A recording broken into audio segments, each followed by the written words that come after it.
Dimsum Semanggi atau Semanggi merupakan brand produk kami dengan komposisi tapioka, jamur tiram, bawang putih, bawang merah, garam, kaldu ayam, lada bubuk, minyak wijen, saus tiram, kecap ikan, dan telur ayam.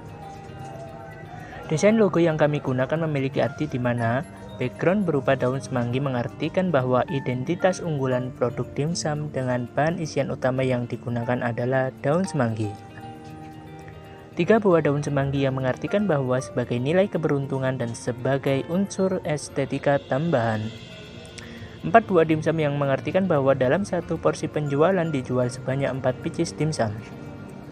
Asap kecil di atas dimsum yang mengartikan bahwa dimsum yang disajikan dalam kondisi yang masih hangat. Kelakat bambu yang mengartikan bahwa penyajian dimsum yang umumnya menggunakan kelakat bambu. Dan nama Semanggi sendiri yang berada di kelakat bambu yang mengartikan sebagai identitas produk yang dijual. Untuk kemasan yang kami gunakan yaitu paper craft food berbahan karton full laminasi dengan volume kemasan berukuran 1440 ml, di mana dalam satu kemasan berisi 4 biji dimsum semanggi dengan peletakan logo produk diletakkan pada bagian atas kemasan atau bagian penutupnya. Rincian dana. Rincian dana merupakan salah satu tahapan dalam penetapan harga. Dengan ditetapkannya suatu harga pada suatu produk, diharapkan dapat diperoleh gambaran terkait pada profit untung dan ruginya suatu usaha.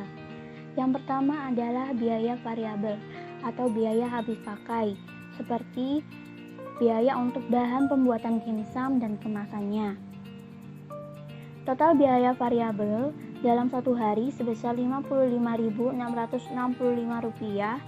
yang mana biaya variabel ini untuk satu kali produksi yaitu 40 dimsum per hari atau sekitar 10 pak, dan total biaya variabel selama 30 hari sebesar Rp1.669.950. Selanjutnya adalah biaya peralatan, yaitu biaya untuk peralatan yang digunakan dalam pembuatan dimsum.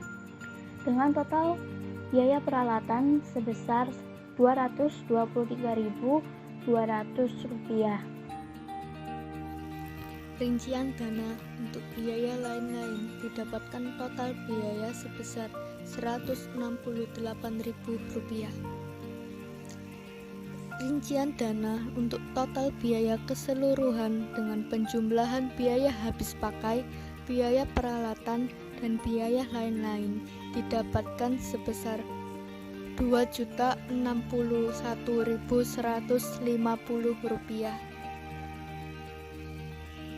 Biaya variabel per bulan didapatkan sebesar Rp1.669.950.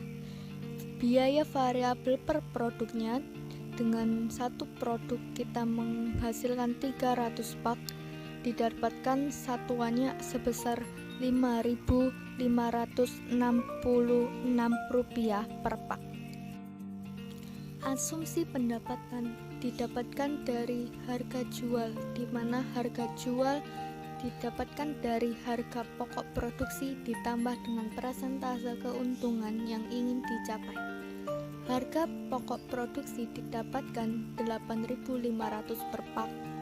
Dengan pendapatan untuk satu kali produksi, dengan satu produksi sebanyak 10 pak dikali dengan 8.500, didapatkan pendapatan untuk satu kali produksi sebesar Rp85.000. Untuk pendapatan satu bulan didapatkan Rp2.550.000. Asumsi keuntungan atau kerugian dalam satu bulan dilihat dari total pendapatan per bulan dikurangi total biaya produksi per bulan, di mana didapatkan keuntungan sebesar Rp712.050 selama satu bulan produksi. Keuntungan per tahunnya dengan dikalikan 12 bulan didapatkan Rp8.544.600, termasuk dalam keuntungan selama satu tahunnya. Selanjutnya saya akan menjelaskan mengenai break-even point atau BEP, yang kedua return of investment, dan payback period. BEP ini terbagi menjadi dua, yaitu BEP unit dan BEP rupiah. BEP unit diperoleh dari biaya tetap dibagi dengan harga jual produk dikurangi dengan biaya variabel per produk, sehingga diperoleh sebanyak 57 pack atau sebanyak 228 biji dimsum per bulan. Untuk BEP rupiah sendiri diperoleh dari biaya tetap dibagi dengan 1 dikurangi biaya variabel per pendapatan, diperoleh sebesar Rp486.787. Berdasarkan perhitungan BEP tersebut, diketahui bahwa usaha dimsum semanggi ini dapat mengalami titik impas apabila telah menghasilkan penjualan atau mendapat pendapatan sebesar Rp486.787. Sehingga untuk menambah pendapatan dimsum semanggi ini, BEP unit harus di atas 57 pack per bulan dan BEP rupiah harus di atas Rp486.787.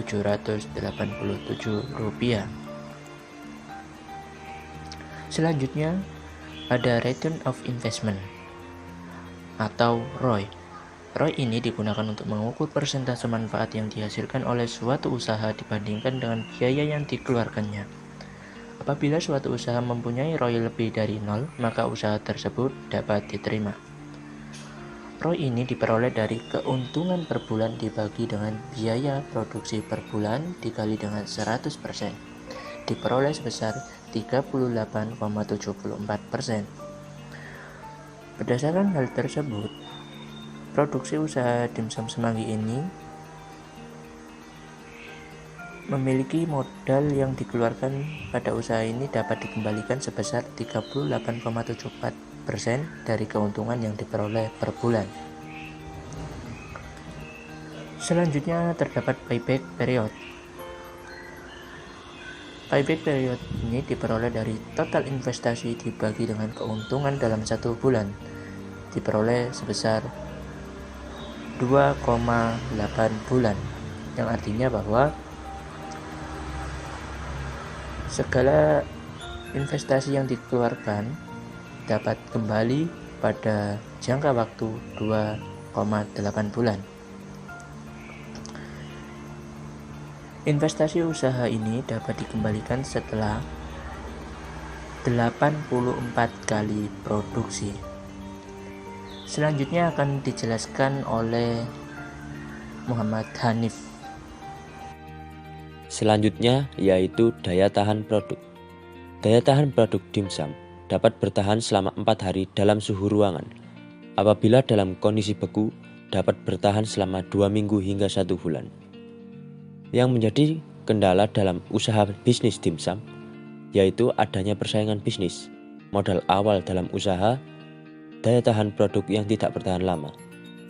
Posisi penjualan produk. Lokasi yang digunakan untuk aktivitas penjualan produk dimsum, yaitu dengan memanfaatkan rumah salah satu anggota yang difokuskan sebagai tempat produksi dan tempat penjualan khususnya secara online. Media promosi. Media promosi produk dapat memanfaatkan sosial media sebagai media promosinya seperti Instagram dan Facebook. Adapun dapat memanfaatkan seperti Shopee maupun Tokopedia. Sekian dari kelompok kami. Wassalamualaikum warahmatullahi wabarakatuh.